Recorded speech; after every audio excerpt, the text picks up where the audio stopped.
Hello friends, welcome back to another video. आज का title है बहुत ही special, 1400 year old Quranic prediction come true in Urdu. देखिए 14 साल पहले जो प्रिडिक्शन हो रखी थी कुरानिक प्रिडिक्शन है 14 साल पहले, वो आप जाके सच हुई है। वो किस बारे में है? आई थिंक मुझे लग रहा है शायद जो प्रिडिक्शंस होती है पुराने ज़माने में, वीडियो में देखेंगे फ्रेंड्स। ये चीज़ हम वीडियो में देखेंगे। लेकिन 14 देखिए, कुरान में ऐसी बहुत सारी चीज़ें लिखी हुई है जो टाइम के साथ सच हुई है और टाइम टू टाइम प्रिडिक्शन उसकी सच होती आई है। कुरान की यही खासियत है, उसके अंदर जो कुछ भी लिखा हुआ है बिल्कुल सच है, 1% भी वो गलत नहीं निकला है जब भी उसके बारे में जांच हुई है तब। तो कुरान की आपने बहुत सारे करिश्मा भी देखे होंगे, हमारे कुरान के मैथमेटिकल मिरेकल्स भी हमने बहुत सारे देखे हैं। लेकिन आज एक ऐसी कुरानिक प्रिडिक्शन जो 1400 साल पहले लिखी गई है और अब जाके वो सच हो गई है, बिल्कुल लेटेस्ट है। तो हम उसी वीडियो के आज हम रिएक्शन करेंगे। आप लोगों का साथ कंप्लीट देखना, लाइक करके जाना वीडियो को और शेयर कर देना। फिलहाल हम वीडियो को स्टार्ट करते हैं। रियल वर्ल्ड के मुअज़्ज़िज़ दोस्तों, मैं हूं माजिद मलिक और आप तमाम देखने और सुनने वालों को अस्सलाम वालेकुम। वालेकुम सलाम ब्रदर। इस कायनात के खालिक की तरफ से नाजिल की गई किताब है। इसकी हर बात सच्ची और किसी भी शक से पाक है। कुरान पाक में अल्लाह ताला ने जो कुछ फरमाया वो जरूर पूरा होकर रहेगा। आज हमें मुख्तलिफ कुदरती आफात का सामना है। समंदरी तूफान, सैलाब, जल्जले अक्सर तबाही फैलाते हैं और साइंस हमें इसकी वजूहात बताती है। लेकिन क्या आप जानते हैं कि आज से 1400 साल पहले कुरान इसकी पेशगोई कर चुका है। कुरान की कई पेशगोइयाँ पूरी हो चुकी हैं और कुछ पूरी होने वाली हैं। आज हम ऐसी पेशगोई के बारे में बात करेंगे जो आज पूरी होती नजर आ रही है। दोस्तों, कुरान पाक में सूरह रोम में ये पेशगोई कर दी गई थी कि बहुत जल्द रोम गालिब आ जाएगा।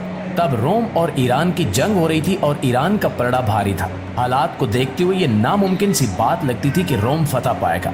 लेकिन तारीख गवाह है कि 7 सालों में रोमियों की फतह की खबर अरब तक पहुंच गई। कुरान पाक में कुछ मजीद पेशगोइयां भी हैं। सूरह अंबिया में अल्लाह ताला ने फरमाया कि क्या ये लोग नहीं देखते कि हम जमीन को इसके किनारों से घटाते चले आ रहे हैं? तो क्या अब भी वो समझते हैं कि वही गालिब आने वाले हैं? सूरह अंबिया आयत नंबर 44। इसी तरह सूरह राद में फरमाया, क्या ये लोग देखते नहीं कि हम जमीन को घटाते चले आ रहे हैं इसके किनारों से, और अल्लाह ही फैसला करता है, कोई नहीं पीछे डालने वाला इसके हुक्म को, और वो जल्द हिसाब लेने वाला है। सूरह राद आयत नंबर 41। प्यारे दोस्तों, कुरान की ये 2 आयत इस बात का जिक्र करती हैं कि जमीन की सतह को इसके किनारों की सरहदों से मुसलसल घटाया जा रहा है। नासा की मालूमात के मुताबिक जमीन का खत्ते इस्तवा 56,378 किलोमीटर है। इसका कुतबी रेडियस 6,357 किलोमीटर है। इसका मतलब है 0.3% का फर्क। अगर आयत में ये जिक्र होता कि हमने घटा दिया तो हम समझ सकते थे कि जमीन इसी शक्ल में बनाई गई थी जिस तरह आज है। लेकिन हम आहिस्ता आहिस्ता कम करते हैं। ये अल्फाज बताते हैं कि कमी अब भी जारी है। दरअसल जमीन कुतबियों पर चपटी है और खत्ते इस्तवा पर गोल है, और ये कमी अब भी जारी है जैसा कि आयत में बयान किया गया है। इन आयत का एक और पहलू भी है। मैनहट्टन के गोडार्ड स्पेस साइंस इंस्टीट्यूट के साइंसदानों ने दरियाफ्त किया कि जमीन पर बर्फ के पहाड़ यानी ग्लेशियर्स पिघलने के नतीजे में पानी की सतह बढ़ रही है। पानी की बढ़ती हुई सतह की वजह से जमीन में कमी होती है। जमीन में कमी साहिल पानी ऊपर आएगा तो जमीन पानी के अंदर सतह का रकबा या जमीन की मिकदार भी कम होती जाती है। इसके साथ साथ जो समंदरी तूफान शहरों को डुबो देते हैं वो भी इस आयत में शामिल है। इस हाल में हम देखते हैं कि बुरे अरब का एक समंदरी तूफान मुसलसल कई दिन से पाकिस्तान और भारत के साहिली इलाकों की तरफ बढ़ रहा है। रिपोर्ट्स के मुताबिक इंतहाई शदीद समंदरी तूफान बिपरजॉय आज 15 जून को पाकिस्तान और भारत से टकराने वाला है। सूबा सिंध के हुक्काम ने कहा है कि वो मुकम्मल तौर पर हालात का सामना करने के लिए तैयार है, जिसमें दसियों हजार अफराद को महफूज मकामात पर मुंतकिल किया जा रहा है। इंडिया में भी चल रहा है। पाकिस्तान के महकमे मौसमियात की बुध की रात जारी करदा एडवाइजरी से पता चलता है कि बिपरजॉय गुज़श्ता 6 घंटों के दौरान शुमाल मशरिक की तरफ बढ़ गया था। बुध की रात गए ये तूफान कराची से तकरीबन 310 किलोमीटर जनूब में, ठट्ठा से 300 किलोमीटर जनूब मगरब और केटी बंदर से 240 किलोमीटर जनूब मगरब में था। ये तूफान 15 किलोमीटर फी घंटा की रफ्तार से शुमाल मशरिक की तरफ बढ़ रहा है। इस साइक्लोन में मुसलसल चलने वाली हवाएं 150 से 160 किलोमीटर फी घंटा है, जो कि 180 किलोमीटर फी घंटा तक भी पहुंच जाती हैं।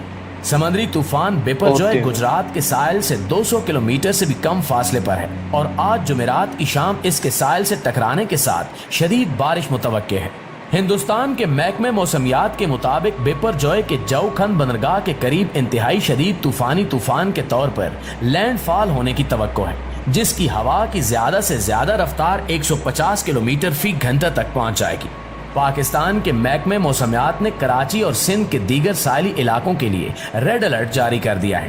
پاکستانی محکمہ موسمیات نے شدید بارش، تیز ہواؤں اور شدید طوفان کی وارننگ دی ہے۔ طوفان سے پاکستان اور بھارت کے ساحلی علاقوں میں بھاری بارش ہونے کی توقع ہے۔ اس سے سیلاب، لینڈ سلائیڈنگ اور مٹی کے تودے گر سکتے ہیں۔ طوفان سے ساحلی علاقوں میں تیز ہوائیں چلنے کی بھی توقع ہے۔ یہ ہوائیں املاک اور انفراسٹرکچر کو نقصان پہنچا سکتی ہیں۔ اس کے علاوہ طوفان میں اضافے کی توقع بھی کی جا رہی ہے۔ اس سے ساحلی علاقوں میں سیلاب آ سکتا ہے۔ ممکن ہے کہ قرآن کی پیشگوئی ایک دفعہ پھر پوری ہونے والی ہے۔ دعا ہے کہ اللہ تعالی ہمیں اپنی حفظ و امان میں رکھے۔ ناظرین گرامی، یہ پہلی دفعہ نہیں ہو رہا، بلکہ کئی شہر ایسے ہیں جو ماضی میں آنے والے طوفانوں کی وجہ سے مکمل طور پر تباہ ہو چکے ہیں، اور ان کے ساتھ قرآن کی وہ آیات سچی ہو جاتی ہیں جن میں اللہ تعالیٰ نے فرمایا کہ ہم زمین کو مسلسل اس کے کناروں سے گھٹاتے ہیں۔ تھونس ہیراکلائن ایک قدیم مصری شہر تھا جو سکندریہ کے بالکل مغرب میں بحیرہ روم کے ساحل پر واقع تھا۔ یہ شہر ایک بڑا تجارتی مرکز تھا اور اپنے مندروں اور مزاروں کے لیے جانا جاتا تھا۔ 7ویں صدی عیسوی میں یہ شہر سونامی کی وجہ سے تباہ ہو گیا اور دنیا کے نقشے سے گم ہو گیا۔ 2000 میں فرانک گوریو کی قیادت میں ماہرین آثار قدیمہ کی ایک ٹیم نے پانی کے اندر سونار ٹیکنالوجی کا استعمال کرتے ہوئے اس شہر کے کھنڈرات کو دریافت کیا۔ اس شہر کی دریافت نے قدیم مصری تجارت اور مذہب پر نئی روشنی ڈالی۔ اسی طرح ایک اور شہر اٹلانٹس ایک جزیرہ ہے جس کے بارے میں کہا جاتا ہے کہ یہ سمندر کے نیچے ڈوب گیا تھا۔ اٹلانٹس کی کہانی کا ذکر سب سے پہلے افلاطون نے اپنے مکالموں میں کیا۔ افلاطون اٹلانٹس کو ایک طاقتور اور دولت مند جزیرے کی تہذیب کے طور پر بیان کرتا ہے جو ایک قدرتی آفت سے تباہ ہو گئی تھی۔ اٹلانٹس کا صحیح مقام معلوم نہیں ہے، لیکن کچھ لوگوں کا خیال ہے کہ یہ بحیرہ روم میں واقع تھا۔ دوستو، سن 1692 میں ایک طاقتور سمندری طوفان پورٹ رائل جمیکا سے ٹکرایا جس نے شہر کو تباہ کر دیا اور ایک اندازے کے مطابق 2000 افراد ہلاک ہوئے۔ شہر کو کبھی بھی اس کی سابقہ شان میں دوبارہ تعمیر نہیں کیا جا سکا۔ سن 1970 میں بنگلہ دیش میں ایک طوفان آیا جس میں ایک اندازے کے مطابق 30,000 افراد ہلاک ہوئے۔ اس کی وجہ سے بارسل شہر مکمل طور پر تباہ ہو گیا تھا۔ سن 2008 میں میانمار میں ایک طوفان آیا جس میں ایک اندازے کے مطابق 1,40,000 افراد ہلاک ہوئے۔ 2010 میں ہیٹی میں ایک طاقتور زلزلہ آیا جس کے بعد سمندری طوفانوں کا سلسلہ شروع ہوا۔ پورٹ او پرنس کا شہر مکمل طور پر تباہ ہو گیا۔ دوستو، یہ ماضی کی کچھ مثالیں تھیں۔ یاد رہے کہ قرآن پاک کے الفاظ کے مطابق زمین میں مسلسل کمی ہوتی رہتی ہے۔ اس سے واضح ہوتا ہے کہ یہ مسلسل ہو رہا ہے اور ہوتا رہے گا۔ کئی شہر سیلاب اور طوفانوں سے ڈوب جائیں گے۔ آج بیپر جائے سائیکلون کے ساتھ یہی صورتحال نظر آتی ہے۔ کئی ایسے ساحلی شہر ہیں جنہیں آج سمندری طوفانوں کا سب سے زیادہ خطرہ ہے۔ میامی ایک بڑا میٹروپولیٹن علاقہ ہے جو جنوب مشرقی یونائٹڈ اسٹیٹس میں واقع ہے۔ یہ ایک مشہور سیاحتی مقام اور ایک بڑا تجارتی مرکز ہے، لیکن میامی کو اس کے نشیبی مقام اور خلیج میکسیکو سے قریب ہونے کی وجہ سے سمندری طوفانوں سے بھی خطرہ ہے۔ نیو یارک سٹی ایک اور بڑا میٹروپولیٹن علاقہ ہے جو سمندری طوفانوں کا شکار ہے۔ یہ شہر ایک بڑی خلیج پر واقع ہے اور 3 اطراف سے پانی میں گھرا ہوا ہے۔ اسے بھی سمندری طوفانوں سے شدید نقصان پہنچ سکتا ہے۔ اسی طرح ہوچی منہ شہر ویتنام کا سب سے بڑا شہر ہے۔ یہ ویتنام کے جنوبی ساحل پر واقع ہے اور ایک بڑا اقتصادی اور ثقافتی مرکز ہے۔ ہوچی منہ شہر کو اس کے نشیبی مقام اور بورے جنوبی چین کے قریب ہونے کی وجہ سے سمندری طوفانوں کا خطرہ رہتا ہے۔ یقیناً قرآن کی آیات بالکل سچ ہیں جنہیں آج سائنسی تحقیق بھی ثابت کر چکی ہے۔ تو کس طرح یہ معلومات ہمارے پیارے آقا حضرت محمد صلی اللہ علیہ وآلہ وسلم نے ہمیں 14 صدیاں پہلے دی؟ کیا انہوں نے ان سائنسی حقائق کو دریافت کیا تھا جو آج کے دور میں حال ہی میں دریافت ہوئے ہیں؟ یقیناً قرآن پاک اللہ تعالیٰ کی طرف سے نازل کی گئی کتاب ہے۔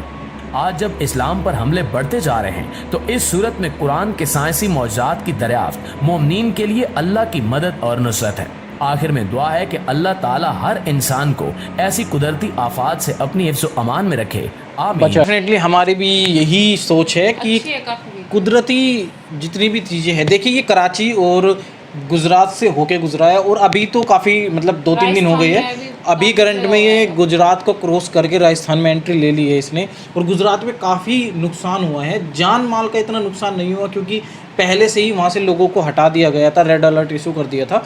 बट हाँ, काफ़ी हद तक सामानों का नुकसान हुआ है, सब वैसे सब ज़्यादातर जान माल का नुकसान नहीं हुआ है वहाँ पे, क्योंकि एक्शन लेना बहुत ज़रूरी है ऐसे में। अगर आपको पहले से ही पता चल गया, जैसे कराची में भी कह रहे हैं कि 10 से इतने हज़ार लोग पहले ही हटा दिए गए थे, ऐसे ही इंडिया में भी, क्योंकि जो नेचर की चीज़ें हैं, जो कुदरती चीज़ें हैं, उनसे हम लड़ नहीं उसको तो सकते, नहीं रोक सकते। उनको हम रोक नहीं सकते, उनसे बच सकते हैं सेफ्टी लगा के। तो यही सब चीज़ें हैं, बाकी वीडियो लाजवाब है। और कुरान में जो जो चीज़ें लिखी हुई है, जैसा कि मैंने कहा, सच होती है सब, क्योंकि आप लोगों ने टाइम टू टाइम उसके मिरेकल्स और प्रिडिक्शन भी देखे हैं जो सच होते आए हैं। अब जब उसके अंदर इतनी सारी चीज़ें सच है, तो वो पूरी बुक किताब जो सच्ची किताब है, और डेफिनेटली वो एक कोई भी इंसान या कोई भी पैगंबर तक नहीं लिख सकते, उसे लिखी है, लेकिन वो नाजिल हुई है, अल्लाह की किताब वीडियो है, कैसी इसमें लगी कोई शक friends? नहीं आप भी है। कमेंट वीडियो करना, कैसी लगी आप लोग चैनल कमेंट को करना, सब्सक्राइब शेयर करना, करना। चैनल को सब्सक्राइब जरूर करके जाना। Thank you for watching this video, मिलते हैं आपसे इस तरह की नेक्स्ट वीडियो में। Tata bye bye and take care friends.